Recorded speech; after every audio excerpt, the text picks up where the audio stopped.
जय जय नारायण नारायण हरि हरि, जय जय नारायण नारायण हरि हरि, स्वामी नारायण नारायण हरि हरि, स्वामी नारायण नारायण हरि हरि, तेरी लीला सबसे न्यारी न्यारी, हरि हरि, तेरी लीला सबसे न्यारी न्यारी। भगवान ने ब्रह्मत्या को 4 भागों में विभक्त किया। भगवान ने ब्रह्मत्या को 4 भागों में विभक्त किया है। पहला भाग पृथ्वी के लिए दिया, जो बंजर भूमि है, ऊषर भूमि है, जहां धान्य आदि उत्पन्न नहीं होता, वो ब्रह्मत्या का अंश है। दूसरा भाग जल को दिया, जल में जो बबूला उठते हैं ना, वो ब्रह्मत्या का अंश है। तीसरा भाग वृक्ष को दिया, वृक्ष में जो गोंद उत्पन्न होता है ना, वो ब्रह्मत्या का अंश है। और चौथा भाग स्त्री को दिया, उसमें जो रजो धर्म है, वो ब्रह्मत्या का अंश है। तो पितृ में हन चांडाली, द्वितीय ब्रह्मघातिनी, तृतीय रज को प्रोक्ता, चतुर्थे हंसोद्यति। स्त्री पहले दिन चांडालनी का स्वरूप है, दूसरे दिन ब्रह्मघातिनी का स्वरूप है, तीसरे दिन धोबिन का स्वरूप है, और घर का कार्य करने के लिए स्त्री चौथे दिन शुद्ध है। लेकिन देवता का कार्य करने के लिए स्त्री 7वें दिन जाकर के शुद्ध होती है। ब्रह्मत्या से मुक्त करा दिया। जब विष्णुरूप के पिता तुष्टा ऋषि को मालूम पड़ी कि इंद्र ने मेरे पुत्र के साथ में विश्वासघात किया है, अरे इनके गुरु बृहस्पति जी इनसे रुष्ट हो गए, मेरे पुत्र ने इनका पुरोहितपन का कार्य स्वीकार किया, मेरे पुत्र के साथ में विश्वासघात किया है, तो मैं ऐसा पुत्र उत्पन्न करूंगा जो इंद्र को मारने वाला हो। तुष्टा ऋषि ने हवन कुंड में आहुति छोड़ी, तत्काल एक दिव्य प्राणी उसमें से उत्पन्न हो गया। वृतासुर ने, तुष्टा ऋषि ने उसका नाम वृतासुर रखा, उसे आज्ञा दी। वृतासुर सेना को साथ लेकर युद्ध करने के लिए रणभूमि में आई हैं। इंद्र को ललकारा, इंद्र भी हाथी पर सवार होकर आए, सेना को लेकर दोनों का युद्ध प्रारंभ हुआ है। देवताओं ने इंद्र के सहित वृतासुर पर बाणों की वर्षा की है। तो वृतासुर ने अपना मुख फाड़ दिया और संपूर्ण बाणों को निगलता चला गया। यह देखकर इंद्र भयभीत हो गए। इसे युद्ध में मैं कैसे प्राप्त करूंगा, ये तो बाणों को ही निगलता जा रहा है। और जब वृतासुर ने बाण छोड़े तो संपूर्ण देवता और इंद्र रणभूमि से भाग गए। इंद्रपुरी पर वृतासुर का अधिकार। अब इंद्र घबरा करके भगवान के पास गए, भगवान से प्रार्थना की है। भगवान बोले, देखो इंद्र, मुझ में वो शक्ति नहीं है, मुझ में वो शक्ति नहीं जो मैं वृतासुर को मार सकूं, मैं नहीं मार सकता। ये सुनते ही इंद्र और भयभीत हो गए और बोले, प्रभु हमारी पहुंच तो आप तक है, आप ही हमारे सहायक हैं। जब आप ही मने कर रहे हैं तो अब हम सहायता के लिए कहां जाएं? भगवान बोले, घबराओ मत इंद्र, देखो तुम दधीच ऋषि के पास जाइए, तुम दधीच ऋषि के पास जाओ, उनसे हड्डी की याचना करना, उस हड्डी से वज्र का निर्माण कराना, उस वज्र में मैं अपनी शक्ति नियत करूंगा। अगर वृत्रासुर मरेगा तो उसी वज्र से मरेगा, अन्यथा वो किसी भी अस्त्र शस्त्र से नहीं मरेगा। इंद्र बोले, तुमने ये बहुत कठिन उपाय बताया। मान लो दधीच ऋषि ने, मान लो दधीच ऋषि ने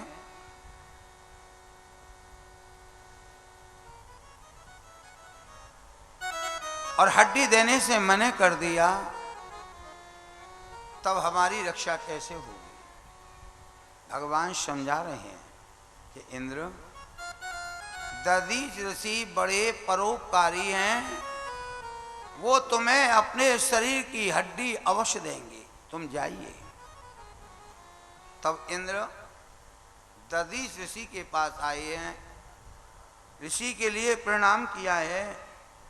कहीं मुनिवर, हम आपसे एक वस्तु की याचना करने आए हैं, क्या वो वस्तु हमको आप प्रदान करेंगे?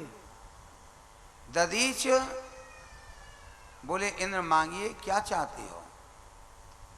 तब इंद्र ने कही, मुनिवर, हम आपके शरीर की हड्डी चाहते हैं, हम आपके शरीर की हड्डी चाहते हैं। ये सुनते ही दधीच ऋषि हंसने लगे। बोले, इंद्र, मैं जानता हूं कि देवता बड़े स्वार्थी होते हैं। अरे इंद्र, अगर मैं तुमसे कहूं कि तुम अपने शरीर का कोई अंग काट करके मुझे दे दो, तुम दे सकते हो?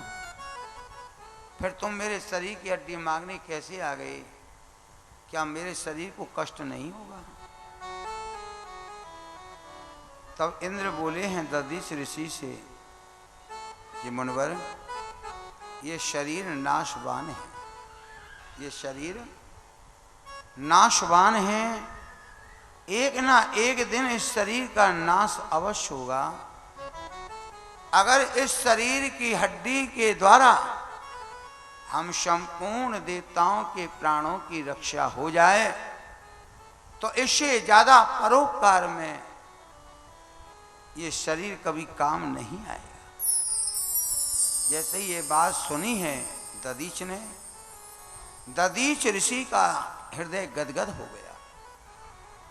कहने लगे हैं, इंद्र, तुमने ये वचन सत्य कहा कि ये शरीर नाशवान है, एक ना एक दिन इस शरीर का नाश अवश्य होगा। अगर इस शरीर की हड्डी से, इस शरीर की हड्डी से आप देवताओं के प्राणों की रक्षा हो जाए तो मैं तुम्हें अपने शरीर की हड्डी देने के लिए तैयार हूं। पर देखो, तुम मेरे शरीर से हड्डी कैसे लोगे? मेरे सारे शरीर पे नमक लगा देना, गाय को लाकर मेरे पास में छोड़ना, और गाय जब चाट चाट के हड्डी निकाल दे तो तुम मेरे शरीर की हड्डी को ले जाना। नमक लगाया, गाय को लाकर छोड़ा, गाय ने चाट चाट की हड्डी निकाली, तो गाय ने जब दधीच ऋषि के शरीर को चाटा है तो गाय की जीव में कांटे उत्पन्न हो गए। गाय की जीव में कांटे उत्पन्न हो गए। किसी भी जानवर की जीव में तुम्हें कांटे नहीं मिलेंगे, खाली गाय को छोड़ के, क्योंकि दधीच ऋषि के शरीर को जब चाटा है तो कांटे उत्पन्न हो गए।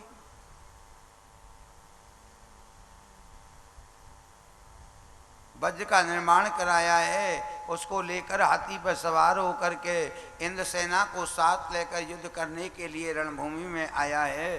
तब वृत्रासुर बोला है कि इंद्र, एक बार युद्ध में परास्त होने के बाद में तुम पुनः युद्ध करने को आ गए। इंद्र बोले, युद्ध में जीत मेरी होगी अब की बार। वृत्रासुर बोला, क्या तुम वज्र का निर्माण करा के लाए हो, इसके बल पे कहते हो जीत होगी? ना, जीत तुम्हारी नहीं होगी, जीत तो मेरी होगी। ये कहकर वृतासुर ने एक ही गदा हाथी में मारी, हाथी मूर्छा खाकर गिर पड़ा, लेकिन इंद्र ने उसी समय अपनी उंगली से अमृत लगाकर उसे खड़ा कर लिया। और जो वज्र फेंक करके मारा वृतासुर में, तो वृतासुर की एक भुजा कट के गिर गई, लेकिन वज्र भी वृतासुर के पास जाके गिर गया। वृतासुर नहीं मरा, जीवित है। तब वृतासुर कहने लगा, देख लो इंद्र, तुमने मुझ पे आक्रमण किया, मैं अभी तक जीवित हूं। मैं चाहूं तो तुम्हें अभी मृत्यु को प्राप्त कर सकता हूं, पर मैं बिना अस्त्र शस्त्र वाले पर प्रहार नहीं करता। तुम अपने इस वज्र को यहां से ले जाओ। इंद्र भयभीत है, ऐसा ना हो कि ये धोखे से बुला रहा हो। लेकिन जब बार बार वृतासुर ने कहा है, इंद्र डरता गया, उस वज्र को उठा करके ले आया। अब दूसरी बार उन्हें वज्र फेंक कर मारा, तो वृतासुर की दूसरी भुजा कट के गिर गई। वृतासुर नहीं मरा, और वज्र फिर वृतासुर के पास में जाकर गिर गया। तब वृतासुर कहने लगा है कि देख लो इंद्र, मैंने तुमसे कहा ना कि युद्ध में जीत मेरी होगी, तुम्हारी नहीं होगी। तुमने 2 बार मुझ पे आक्रमण किया, मैं जीवित हूं।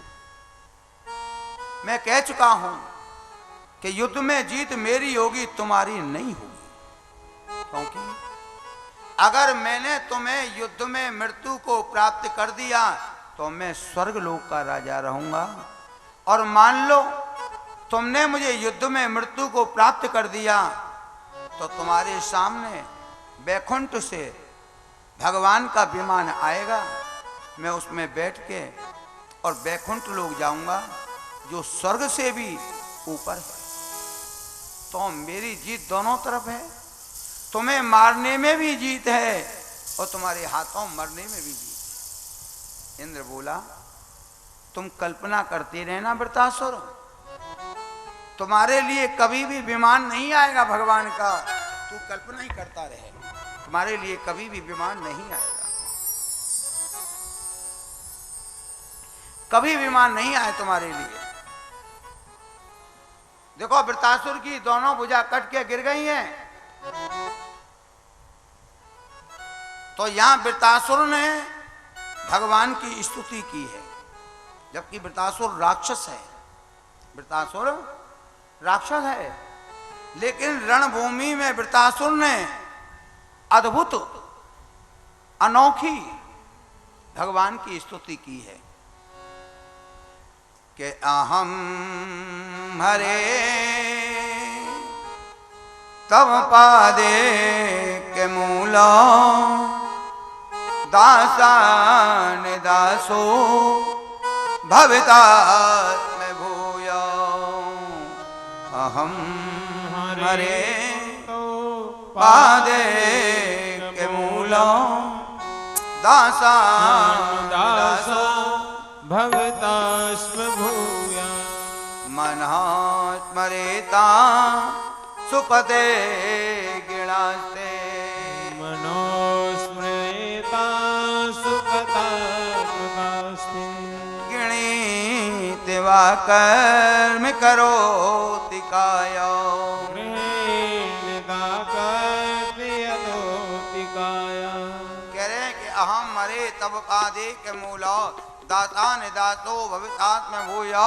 मनोस्मरे तासु पते गुणास्ते और गृहीत वा कर्म करोति काया।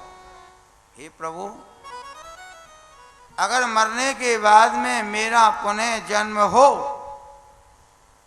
तो मैं आपके चरणों का दास बन के रहना नहीं चाहता।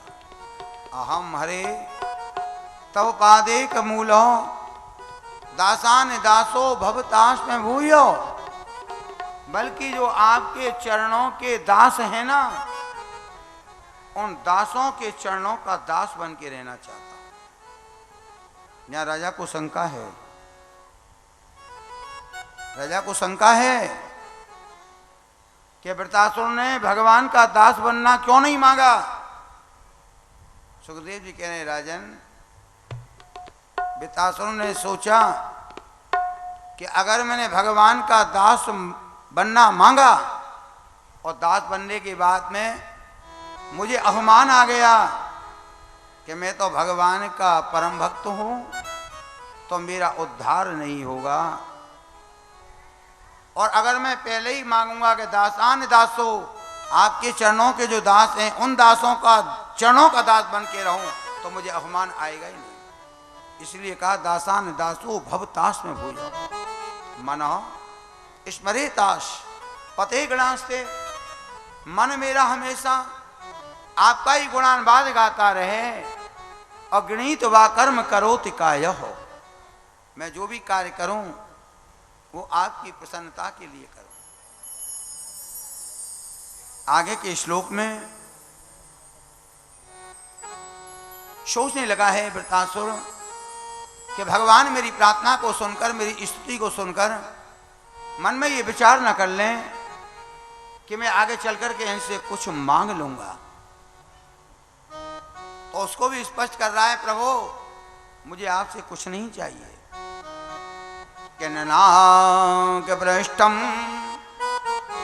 न च पारमेष्टम, ननाक पृष्ठम न च पारमेष्टम, ननाक पृष्ठम न च पारमेष्टम, ननाक पृष्ठम न च पारमेष्टम, न सार्वभौमं न रसाधिपत्यं, न सार्वभौमं सर्वाधिपत्यं, न सार्वभौमं न रसाधिपत्यं, न सार्वभौमं न रसाधिपत्यं, न योग सिद्धि पुनर्भवं वा, न योग सिद्धि पुनर्भवं वा, समञ्जता त्वां विरहै काञ्चे, समैर्यकान्ता विरहे कांची। कह रहे न नाक भ्रष्टम न च पारमेष्टम, ना तो मुझे कहीं का राजा होना है, न च पारमेष्टम, ना मुझे कहीं का पारमेष्ट राजा होना है, ना मुझे सार्वभौम राजा होना है, ना मुझे रसातल का राज चाहिए, ना मुझे योग चाहिए, ना मुझे सिद्धि चाहिए। समंजसा तुम विरहै कांचे, अगर पुनः जन्म हो तो मैं आपके विरह में हमेशा तड़पता रहूं, हमेशा व्याकुल रहूं।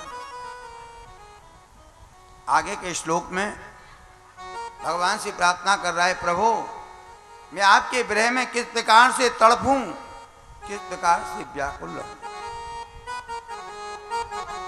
कि अजादि पक्षा इव मातरम खगा, अजात पक्षायो मातरो खगः, अजाति पक्षा इव मातरम खगा, अजात पक्षायो मातरो खगः, स्तन्यं यथावशितरा क्षुधार्ता,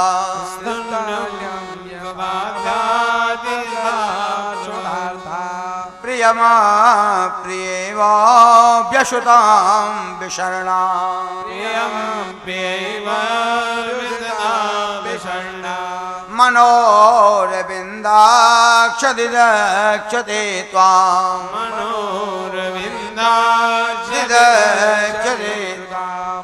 कह रहे हैं कि अजात पक्षा एवं मातरम खगा, स्तनम स्तन्यम यथा वशतरा क्षुधार्ता, प्रियम प्रियवे व्यशतम विशरणा, मनोरविंदा रक्षते त्वाम। प्रभु जैसे पक्षी के बच्चा पेड़ पे घोंसला में बैठे हैं, जिनके पर नहीं निकले उड़ने के लिए, वो घोंसला में बैठे अपनी माता की बाट देखते हैं कि हमारी माता जंगल से हमारे लिए दाना भोजन लेके आएगी, हमें खिलाएंगे। वो तड़पते हैं, व्याकुल रहते हैं अपनी माता की इंतजार में, बाट में। ठीक इसी प्रकार प्रभु मैं भी आपके इंतजार में, आपके विरह में प्रभु तड़पता रहा। अजात पक्षा इव मातरम खगा, स्तन्यम यथा वश्य तरा क्षुधार्ता। जैसे गौवन के बच्चा घर पर अपनी माता की बाट देखते हैं, कि हमारी माता जंगल से लौट के आएंगी तो हमें दूध पिलाएंगी।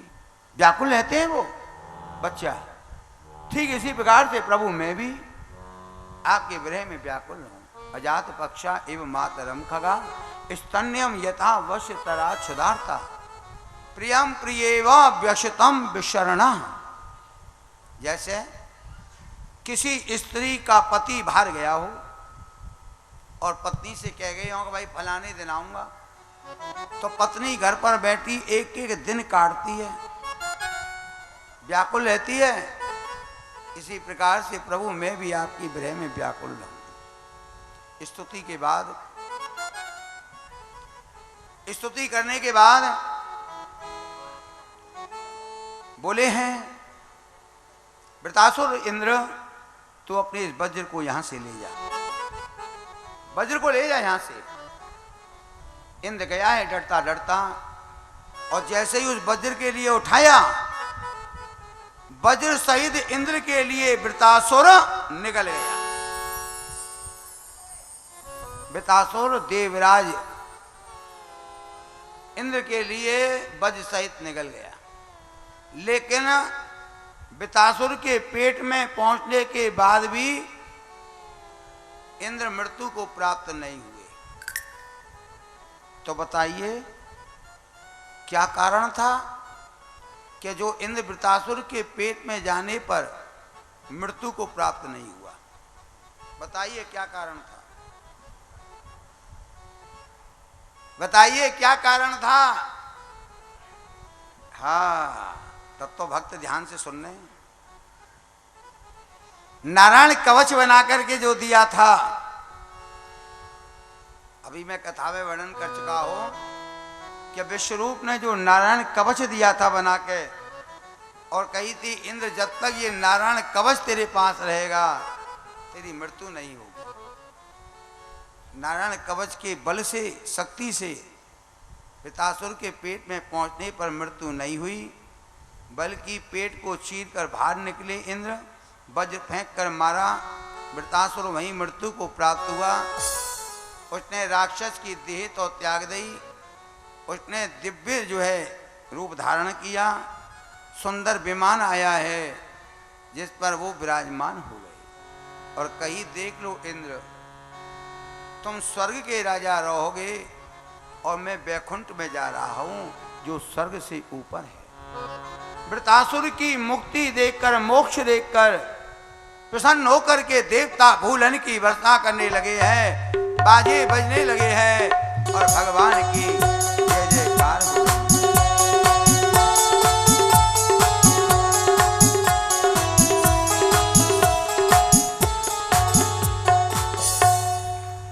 बोलिए भक्त वत्सल भगवान की जय। श्री कृष्ण गोविंद हरे मुरारे, श्री कृष्ण गोविंद हरे मुरारे, हरे नाथ नारायण वासुदेवा, हे नाथ नारायण वासुदेवा, हे नाथ नारायण वासुदेवा, हे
तेरे नाम की, ओ राधा तेरे नाम की, ओ राधा तेरे नाम की, ओ राधा तेरे नाम की, ओ राधा तेरे नाम की, ओ राधा तेरे नाम की, ओ राधा तेरे नाम की, ओ राधा तेरे नाम की, कन्हैया तेरे नाम की, ओ श्याम तेरे नाम की, कन्हैया तेरे नाम की, ओ राम तेरे नाम की, मैंने माला बनाई तेरे नाम की, ये माला बनाई रे नाम की।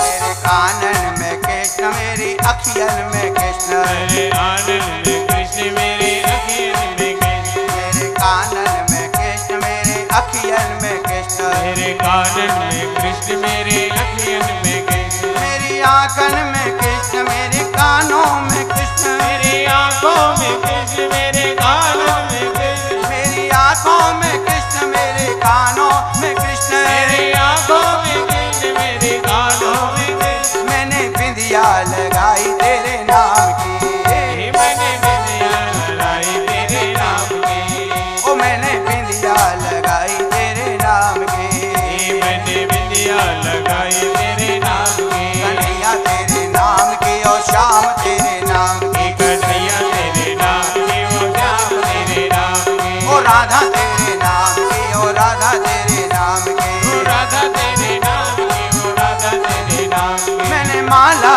बनाई तेरे नाम की, मैंने माला बनाई तेरे नाम की।